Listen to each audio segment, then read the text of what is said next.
सानै जोंसार आरो जलगासे थैनांबाय बे थैनांनायनि गुदियाव फोथैग्रा माखासे मानसिफोर अफिसारफोर गैया होनबा बे अफिसारफोरखौ थाबैनो बिसारनि आवथायाव लाबोनांगौ आरो बिथांमोनखौ इनकुवारि खालामनायनि गेजेरजों गोख्रों साजा होनांगौ होननानै जोङो बे दाबिखौ होनाय जादों। 4 नम्बराव जोङो बेखौनो दाबि होबावदों बेफोरबायदि घटनाया बेफोरबायदि जाथाया बेफोरबायदि इन्सिडेन्टआ जेन भबिष्यताव इयुनाव जानो हाया रावनिबो जिउआव रावनिबो न'खराव जायखिजाया ओनसोलाव जेन बेफोरबायदि जाथाया जानो हाया बेनि थाखाय मोनसे गोख्रों मोनसे बन्द खालामनाय सरकारनिफ्राय बेबायदि मोनसे थासारिखौ जोङो दाबि होदों दा दिनैनि नैबे हाबाफारिनि गेजेरजों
रायनायजों आरो बानजायनायजों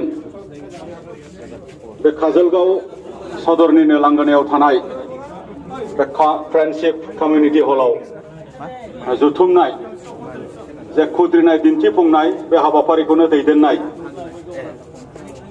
चिरां जिल्ला एबसुनिनो गाहाय नेहाथारि दिलीप कुमार बसुमतारी बिथां बे हाबाफारियावनो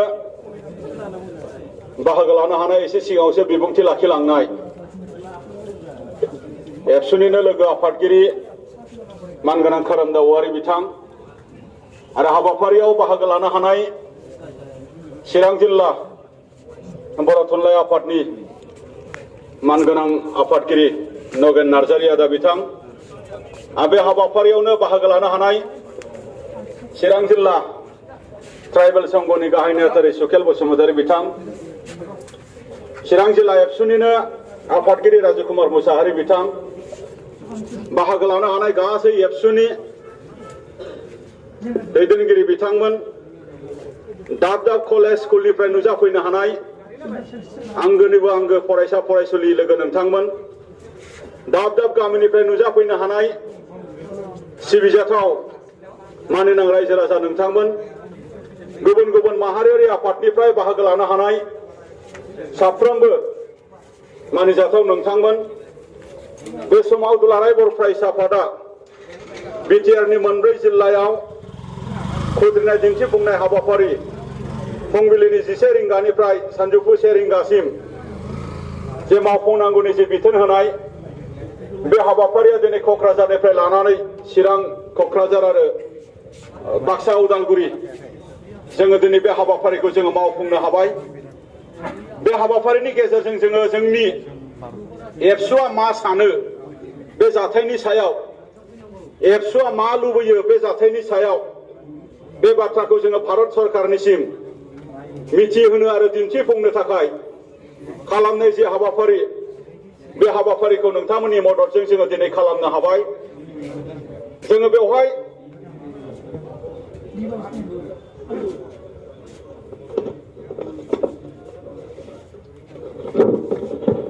गासै मोनब्रै दाबि बे हाबाफारिनिजों जोङो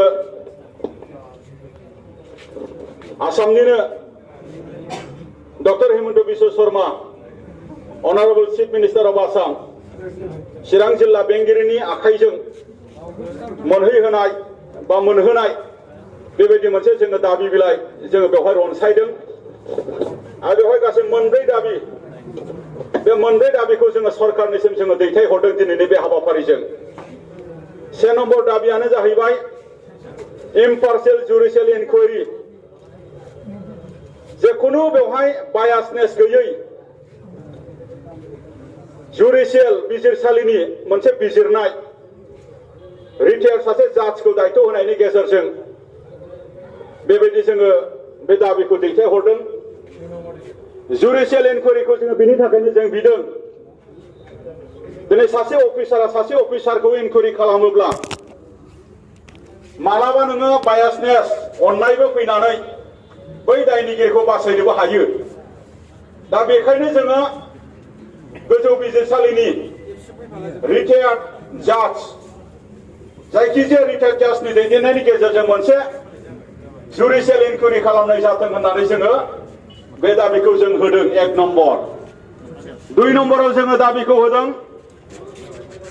न'खरनि जेफोर थांनानै दङ बै थैनांनाय न'खरनि सोद्रोमाफोरनो थोजासे बिबांनि कम्पेनसेसन अनसुंथाइ होनांगौ होननानै बा राङारि मदद होनांगौ होननानै जोङो बेबायदि दाबि होदों। आरो 3 नम्बराव जोङो बेखौनो दाबि होदों सानै जे बेक्तिया सानै जोंसार आरो जनकआ जे थैनांबाय बे थैनांनायनि गुदियाव फोथैग्रा माखासे मानसिफोर अफिसारफोर गैया होनबा बे अफिसारफोरखौ थाबैनो बिसारनि आवथायाव लाबोनांगौ आरो बिथांमोनखौ इनक्वायरि खालामनायनि गेजेरजों गोख्रों साजा होनांगौ होननानै जोङो बे दाबिखौ होनाय जादों। 4 नम्बराव जोङो बेखौनो दाबि होबावदों बेफोरबायदि घटनाया बेफोरबायदि जाथाया बेफोरबायदि इनसिडेन्टआ जेन भबिष्यताव इयुनाव जानो हाया, रावनिबो जिउआव रावनिबो न'खराव जायखिजाया ओनसोलाव जेन बेफोरबायदि जाथाया जानो हाया बेनि थाखाय मोनसे गोख्रों मोनसे बन्द खालामनाय सरकारनिफ्राय बेबायदि मोनसे थासारिखौ जोङो दाबि होदों। दा दिनैनि नैबे हाबाफारिनि गेजेरजों जोङो बे मोनब्रै दाबिखौ लानानै जोङो दिनै हाबाफारिखौ मावफुंनो हाबाय। थारैनो जोंनि खुद्रिनाय, थारैनो जोंनि आन्दोलन खालामनाय, थारैनो जोंनि दुलाराय बर' फरायसाफोरनि लुबैनाय बेखौ मोगथाङाव जाफुंहोनांगौनि थाखाय जोंसार आरो जनकनि जेनाखि न्याय बा जास्टिस होनाय हाबाफारिया दिनैनो जोबथा बे जायाबो जानो हागौ। न्याय मोनजासिम बाथ्रा बुंलांनांगौनि थाखाय सोमावसारनांगौनि थाखाय जोङो खामानि मावलांनो थागथियारि दङ। आगु समावबो जोङो बेफोरबायदि जाथायनि हेंथायै जोङो बाथ्रा बुंबोदों, जोङो गसंथाबोदों। चिरां जिल्लायावनो गोबां खेब बेबायदि ओरै सा ओनसोलाव मालाबा बिजिनियाव हायार सेकेन्डारियाव फरायबाय थानाय बल्लामगुरिनिनो बिश्वजित बसुमतारीखौ गोजां बोथोर समाव दुब्लियाव लांनानै गावथारनाय बै समावबो जोङो एबसुनिफ्राय जोङो सिरि थायाखै, जों गसंथाबोदों। आरो बिजनिनो रत्नेश्वर ब्रह्म उलुवारिनि बिथांखौ जे अयनायै उग्रबादि साजायनानै जे गावथारनाय जादोंमोन बैनि हेंथायैबो जोङो बाथ्रा बुंदों, सोमावसारदों। आरो बेबायदिनो चिरां जिल्लानिनो सिमलागुरि आमगुरि थानानि सिङाव गोग्लैनाय लुकासमोननि खोथा बिथांमोननि बाथ्राखौबो जोङो लानानै धरना होदों, रेलि होदों। आरो बेबायदिनो रोनिखाथायाव जेरेमिया निक'दिम थाखो 7नि थाखो 8नि थाखो 9नि फरायसाफोरा जेब्ला उन्दुबाय थानाय समाव जेब्ला मिलिटारिनि गुलियाव थैनो गोनां जाबाय बैनि हेंथायैबो जोङो बाथ्रा बुंबोदों। अयनायै बेबायदि बुथार जानायनि हेंथायै जोङो बाथ्रा बुंनायखौ जोङो माब्लाबाबो जोङो बन्द खालामनाय नङा। दिनै जनक कुमार ब्रह्म आरो जोंसार मुसाहारि बिथांमोननि थैनांनाय नैबे थैनांनायनि सायाव जोंनि एबसुनि जेनाखि स्टेन्ड बा एबसुनि जेनाखि मुभ बा एबसुनि जिखिनि बाथ्रा बुंनांगौ बियो सानसे लेट जादों साननै लेट जादों बेवहाय गुबुनहा जेबो अधर्ज जानो गोनां गैया जों एबसुआ ओरैनो बाथ्रा बुङा जों एबसुआ जोङो दिनै ग्राउन्ड बिनि मोनसे रिपर्ट लायो जायगायाव मा जामारदों मानो जामारदों मानो बेबायदि जादों आरो बेबायदि जाथायखौ मानो खालामदों नैबे बाथ्राफोरनि बिथं बाथ्राफोरखौ लादो जोङो सानसे साननै जोङो सम लादों जोंनि क'क्राझार जिल्ला एबसुआ दावबायदों नखरसिम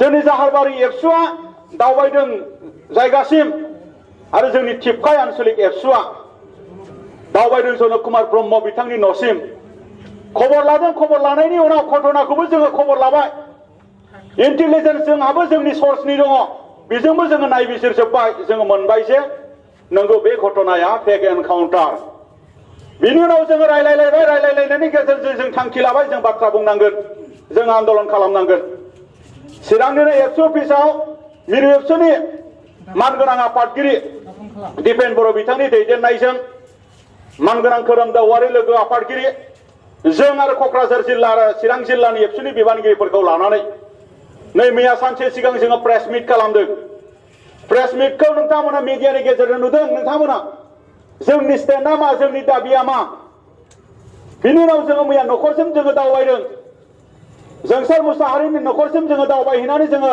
खबर लाहैदों दुखुआव जोङो बाहागो लाहैदों बिनि उनाव रावबो सौहैयाखै जायफोरा दाखालिनिफ्रायनो बिराद आबेगिक भाबै सोरखौबा सोंखारिदों जोंखौ सोंखारिदों एबसुखौ सोंखारिदों जनक कुमार ब्रह्म बिथांनि न'खरसिम खिन्थु बै आबेगिक मानसिफोरा दाबो सौहैयाखै मैयासिम सौहैयाखैमोन थेवबो जों जेबो बुङाखै गुबुनखौ जोंहा बुंनायनि राइट्सबो गैया थांनांगौ होननानै जोङो मैया थांदों जों मिथिहैदों रावबो सौफैयाखै जोंनियाथ' साननै लेट जाबाय दे जों मानिनानै लाबाय नाथाय साननैनि सिगांनिफ्रायनो मुभ लाबोनाय बै आफादफोरा बै दैदेनगिरिफोरा जनक कुमार ब्रह्म बिथांनि न'सिम मानो सौहैयाखै बिथाङाबोथ' बे एखे इन्सिडेन्टआवनो जिउ गोमानांदों नंगौना नङा दा बेखायनो जोंनि स्टेन्डआ जाहैबाय जों आगोल जायफोरा बेबायदि इन्सिडेन्टजों भुगिनांदों बै बाथ्राखौबो जोङो स्टेन्ड खालामदों बाथ्रा बुंदों आरो जनक आरो जोंसारनि बेलायावबो जोङो बाथ्रा बुंदों सानसे साननैनि उनावब्लाबो आरो इयुनाव जुदि सोरबा जायोब्ला बिनि हेंथायैबो जोङो दिनै बाथ्रा बुंनो थाखाय थागथियारि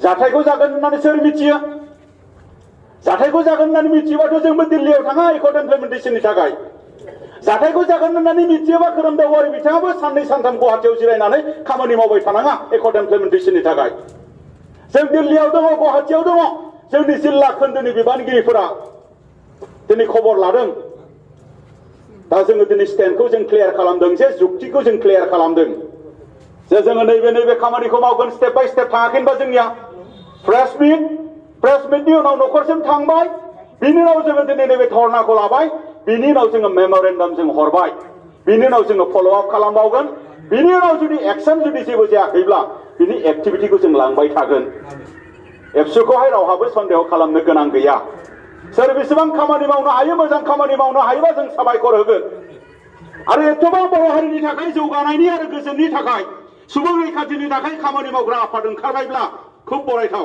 जोंनि मावनो गोनां खामानिया रेजें जागोन नंगौना नङा जोंनि मावनो गोनां खामानिया रेजें जागोन एथबां जाथि सिबियारि आफाद ओंखारबायब्ला एथबां इन्टेलेक्सुवेल जुदि ओंखारबायब्ला एथबां लाइमोनफोर जुदि हारि अनसायनो थाखाय ओंखारबायब्ला एबसुनि मावनो गोनां खामानिया रेजें जागोन जों बिथांमोननो जों साबायखर होगोन जों बिथांमोननि गोथार हाबा मावनायखौ जोङो बरायगोन नाथाय जोंसार मुसाहारि आरो जनक कुमार ब्रह्म बिथांमोननो जास्टिस होनो थांनायनि हाबा मावनायनि जे आगान बिजाम बे हाबाफारिजों लोगोसे बिथांमोना बबेबा मोनसे दल आफादखौ सोंखारिनायनि मोन्थाय गैया सोर बेसेबां मावनो हायो माव बुंनो गोनां गैया सोर बेसेबां मोजां मावनो हायो माव बेहाय जोंहा जेबो बुंनो गोनां गैया दा नैबे बाथ्राफोरखौहाय नोंथांमोनाबो मिथिनांगोन नोंथांमोनाबो फोरमायनांगोन दिनै जों एबसुआ मैयासो जोनोम जाब्रबनाय दाखालिसो जोनोम जाब्रबनायनि बाथ्रा बियो आफाद नङा बियो दिनै एबसुनि बैसोआ दिनै 55 बोसोर जाबाय बे 55 बोसोर बैसोआव एबसुआ मालाबाबो जाति खैफोद जानाय खामानि मावाखै आरो सोरबाया जाति खैफोद जानायनि थाखाय खामानि मावोबा बिनि हेंथायै जों गसंथाबोदों मोनसे खोथाखौ दिनैनि हाबाफारिजों रोखा खालामनो लुबैदों दिनै गाव गावखौनो मेलेमजिबि होननानै गाव गावखौनो हारिनिनो मोनसे आफाद होननानै दिनै जाहिर खालामनानै लाग्रा माखासे व्यक्तिफोर दिनै ओंखारदों जाय बिथांमोना लाइमोनफोरनि सानस्लाबनो हायै लाइमोनफोरनि थैखौ गरम खालामनानै दिनै हाथियार संगठन जोनोम होनाय बा आयेनखौ आखायाव लानानै गोरोन्थि खामानि मावनायनिबो दिनै मोनसे थुन जलायनायनि बाथ्राफोरखौ बुंनायखौ जोङो दिनै नुबाय थादों। थारैनो माखासे दिननि सिगां माखासे दैदेनगिरिफ्रा बे आयेन बाथ्राफोर इलिजिकेल माखासे बाथ्राफोर बा आनकनस्टिटिउसनेल बाथ्राफोरखौ बा दिनै थुनज्लायनायनि बाथ्राफोरखौ जुदि बुङामोनब्ला हयथ' ULB होननाय बाथ्रायाबो फैनाय नङामोन। आरो ULB होननाय आफादा आसाम सरकारखौ पुलिस बिफानखौ सोरखौबा धमकी होनानै जुदि बाथ्रा बुङामोनब्ला हयथ' नैबे सानै मानसिया जिउ गोमानो गोनांबो जानाय नङामोन खोमा। नंगौना नङा दे? दा बेखायनो माबा मोनसे बाथ्रा बुंनायनि थाखाय कमन पाब्लिकनि बा सोरनिबा जिउखौ सानहरनो गोनां जायो। एक्सनाव रिएक्शन जायो। एक्सनाव रिएक्शन जायो। दा बेखायनो दल आफादफोरनि बाथ्रा बुंनाया सानै हयै बुंनो गोनां जायो। दल आफादफोरनि खामानि मावनो गोनाङा बेखायनो सानै हयै मोजां बिथांखि लानानै खामानि मावनो गोनां जायो। दा गुबुना गोरोन्थि मावनायखौथ' जों आफादा मावनो हाया। बेखायनो जोंनिया हयथ' साननै लेट जादों। बेखायनो जोंनिया साननै लेट जादों। नाथाय रिजाल्टआ बेयावनो फैगोन। रिजाल्टआ बेजोंनो होफैनो हागोन। जास्टिसखौ जोङो बेजोंनो होनो जुजिगोन। आरो बिनि थाखाय रायजो राजा दल आफादफोरनिबो जोङो दिनै मदद लुबैगोन। न'खरनिबो जोङो मदद लुबैगोन। दा बेखायनो दिनै जोङो एसे बिराद सांग्राङै जोङो आवगायनो गोनां जादों। स्पेसियेलि लाइमोनफोर इयुथफोर दिनै ससियेल मिडियायाव जिबायदि दाखालि बन्द'आ फोसावबाय सोरबा आफादा बन्द' होदों जोंहा बुंनो गोनां गैया खालाम। नाथाय बे बन्द'खौ सोर कल खालामदों? बे बन्द'आ सोरबा संगठननि लेंनायनि नामबो गैया। आनअर्गेनाइज बेयो मोनसे बन्द'। नैबे बन्द'खौ जानला मोनला फोसावनायनि शेयार खालामनायनि थाखाय सोरखौबा पुलिसफोरा लेंहरनानै डिटेन खालामदों, जेरा होदों। जोंनि लाइमोनफोरा खुनु पयते जानला मोनला गोथौयै मिथिया हुसियायै बाथ्राफोरखौ ससियेल मिडियायाव शेयार खालामनाय बिनि बागै माने कमेन्ट्स होनाय नैबे बाथ्राफोरनिफ्रायबो सांग्रां जानांगोन। खट्टरनिफ्राय खट्टर माखासे बेबस्थाफोरखौ लादों दिनै आसाम सरकाराबो। मैया हिमन्त बिश्व शर्मा बिथांनि स्टेटमेन्टखौ नाय नोंथांमोना नाय। दा बेखौ नायोबा जोङो ससियेल मिडिया फेसबुक बेखौ मोजां खामानिनि थाखाय बाहायनायाव जेबो बुंनांगौ गैया। नाथाय बे ससियेल मिडियाखौनो बाहायनानै गावनि बिपदखौ जुदि बोनानै लायोब्ला दिनै ससियेल मिडियायाव एबसुखौ सोंखारिनाय बै लाइमोननि बिमा बिफाया गथ'खौ बख'नो थाखाय गाबोन इउनिट अफिसाव फैलायगोन, गाबोन आनसलिक अफिसाव फैलायगोन, गाबोन डिस्ट्रिक्ट अफिसाव, गाबोन सेन्ट्रेल अफिसाव फैलायगोन। फैदोंआनो क'क्राझाराव नोङो जाबाय सासे गथ'आ लिरदों प्रमद बरमान गोनां बिथांनि फिसाजोखौ खावनांगौ होननानै पस्ट होआखैमोनबा दाखालि खावनांगौ ना होआखैमोनबा दाना पुलिसजों लाना थांजाबाय। दाना बख'नो थाखाय साउथ क'क्राझार आनसलिकआव जमा जाबाय। दाना बख'नांगौ। दाना नायदो दाना मोजाङावबो रायजानांगौ जोंहा, गाज्रियावबो रायजानांगौ जोंहा। बे सोरनिबा रायजानायजोंनो गावखौ सोंनानै लानो हायोबाथ' खोब मोजां नङा। दा बेखायनो सिटुएसनखौ एसे नायनो गोनां दङ। सरकाराबो जोङो 100% जि बाथ्रा बुंनांगौ जों बुंलांबाय थागोन। दिनै जों एकर्ड इमप्लिमेन्टेसननि थाखाय बबेबा मोनसे सरकाराबो जों मदद खालामदों नंगौ। एकर्ड इमप्लिमेन्टेसननि थाखाय जोंनि बिटिआरआव थानाय मोनफ्रोमबो दफाया जेन मावफुंजाजोबो 5 बोसोरनि गेजेराव आसाम एकर्ड बायदि दाजाथों। 85 जानाय एकर्डआ दाबो मावफुंजायो बेबायदि जानायखौ जों लुबैया। 2003 आव बिटिसि एकर्ड जादों। बिटिसि एकर्डनि दफाफोरा मावफुंजायाखै। बिटिआर एकर्डआ बिटिसि एकर्ड बायदि मावफुंजाजोबै एकर्ड जानानै थाया। बेनि थाखाय जोङो बिटिआरनि दफाफोरखौ मावफुंजोबनांगौनि थाखाय नोंगौ जों फरायसा आफादाव जों बिसायख'थियाव जों बाहागो लादों। नोंगौ जों बेनि थाखायनो मालाबा भारत सरकारनि मन्त्रिमण्डलखौबो जोङो लोगो हमनांगोन। गृह बिभागनि अफिसारफोरखौ जोङो लोगो हमनांगोन। आसामनि चिफ मिनिस्टारखौ जोङो लोगो हमनांगोन। मन्त्रिमण्डलखौ जोङो लोगो हमनांगोन। आसामनि गृह बिभागनि अफिसारफोरखौ जोङो लोगो हमनांगोन। बिटिसि काउन्सिल गभर्नमेन्टनि जेनाखि चिफ बा डिपुटि चिफ एकर्ड इमप्लिमेन्टेसननि थाखाय नोंगौ जोङो लोगो हमनांगोन। मालाबा बे गासै बाथ्राफोरखौ पलिटिकेलाइज खालामजोबबा जानाय नङा। बिदि होननानै जोंनि जे एक्सुवेलि जातीय आफादनि हाबा मावनाय जातिनि थाखाय खामानि मावनाय जों माब्लाबाबो दिरिन जानाय नङा। आरो बेखौ जे जों एक्सुआ डिटारमाइन आरो बेखौ जों साखाफारा। बेनि थाखायनो दिनै एक्सुआ एडुकेसननि हाबाफारि बेखौ लांबाय थादों, स्पर्ट्सनि खामानि बेखौ लांबाय थादों। बिनि थाखायनो आन्डार 20 फुटबल दिनै खुंबाय थादों। बिनि थाखायनो बड'फा सास्टेनेबल चेन्जनि हाबाफारिखौ दिनै लांबाय थादों। बिनि थाखायनो जोङो मा होनदों कालसारनि हाबाफारि जोङो लाबाय थागोन बिनि थाखायनो जोङो आबादारि आरो बिनि थाखायनो जोङो आइजोफोरजोंबो माखासे हाबाफारि लानो थाखाय जोङो दिनै थागथियारि जादों थ' बेखायनो गोबां बाथ्रा बुंनो लुबैयाखै गोजोनखौ गायसननांगौआ गोजोनखौ हमथानांगौआ गासैनिबो बिबान सोर आफादा जातिनि जौगानायनि थाखाय गोजोन हमथानायनि थाखाय खामानि मावनो हायो बिथांमोना मावनो हागोन जोंहा जेबो बुंनांगौ गैया नाथाय एक्सुवेलि हेंथायै सोरबाया जुदि थांखिनानै बाथ्रा बुंबाय थायोब्ला जों बेवहाय सिरि थानाय नङा जों बेखौ ओरैनो हगारनाय नङा आरो जाति खहा जानाय सोरबा आफादा सोरबा दैदेनगिरिया जुदि बाथ्रा बुङोब्ला खामानि मावबाय थायोब्ला जों एक्सुवेल मालाबाबो जों ओरैनो थानाय नङा जों ओरैनो थानाय नङा एसएनडिपि बिथांमोननि केस जोबनांगौनि थाखाय जोङो हर सान दिनै जोङो खामानि मावबाय थागोन एकर्ड इमप्लिमेन्टेसन जिहेतु दङ एसएनडिपि जेसेबां जेराव दङ बिथांमोननि माने गनांगौनि थाखाय जोङो दिनै खामानि मावबाय थागोन जोंसार मुसाहारि जन कुमार ब्रह्म एसएनडिपिनि बिथांमोनाबो सासे केडारमोन बिथांमोननि केस जोबनांगौनि थाखाय जोङो दाखालि जों लिस्ट खालामनानै जोङो साबमिट होदों बिथांमोननि केसा जोबनांगौनि थाखाय जायफोर जेराव दङ गनांगौनि थाखाय जोङो खामानि मावबाय थानाय जादों बिथांमोननि कम्पेन्सेसन रिहेबिलिटेसननि थाखाय जोङो खामानि मावबाय थानाय जादों आरो दिनै माहाजोन गंफ्रोम नखरफोरनि एक्स ग्रेसिया मोननांगौनि थाखाय जोङो दिनै खामानि मावबाय थानाय जादों बाउन्डारि अर्गानाइजेसननि थाखाय सनितपुर बिश्वनाथआ हाबनांगौनि थाखाय जोङो खामानि मावबाय थानाय जादों आरो दिनै अनाचार प्रफेसन जेराव दङ बेखौ गायसननांगौनि थाखाय जोङो दिनै खामानि मावबाय थानाय जादों कार्बि आंलंनि बर'फोरनि एसटि जानांगौनि थाखाय जोङो दिनै खामानि मावबाय थानाय जादों दा बेखायनो नैबे समाव एकर्ड इमप्लिमेन्टेसन खालामनांगौनि बा एसएनडिपि बिथांमोनहा दिनै जेरै रिलेट जानांगौ बा जाय केडारफोरा दिनै जेराव दङ बै गनांगौनि खामानि मावबाय थानाय समाव सिटुएसनखौ गन्दगल खालामनानै गनांगौ मानसिखौ जेन गयै बेबायदि थासारि रावबो खालामा जुदि सोरबा खालामोबा जों बेखौ ओरैनो सिरि थानाय नङा एकर्ड इमप्लिमेन्टेसनाव जाय बिथांमोना हेंथा खालामगोन जाय एनडिपिफोरा जेराव दङ बिथांमोना गनांगौनि थाखाय जे परिबेस नांगौ जोंनो बे परिबेसखौ हुलुस थुलुस खालामोबा जों एबसुआ बेखौ जोङो ओरैनो थानाय नङा गनांगोन सान्तिपुर्नयैनो आरो दिनै बेनि थाखाय दिनै खामानिबो मावबाय थादों सरकाराबो जों नारसिनबाय थादों बिथांमोनखौ सुक्तिकारि हिसाबै जों एबसुआ दायित्व दङखाय जोङो दिनै बे खामानिफोरखौ मावबाय थादों आरो बे समावनो गोबाङा एकर्डआव जेबो गैया एकर्डखौ दिनै एक्स केडारफोरा गोजोननाय गैया बिनि थाखायनो हाग्रायाव थांफिनदों होननाय बाथ्राफोरा सोरबा सासे सानै गावनि मुलाम्फानि थाखाय समाजाव मोनसे जायगा दखल खालामनो हायो नामा होननानै दावराव देख्रेबमोनहा जनकलाल बसुमतारीमोनहा सानसुमा कुमार बसुमतारी बिथांमोनहा थुन जलायनानै होनानै सोरखौबा हाग्रायाव थांहोफिननायनि मोनसे षड़यन्त्रसो दा बेखायनो बे बाथ्राफोरखौहाय जों सांग्रां जानांगोन बिथांमोनखौ जोङो हकियानि होदों बिथांमोना बेबायदि मोनसे थुन जलायनाय जायनाखि थासारि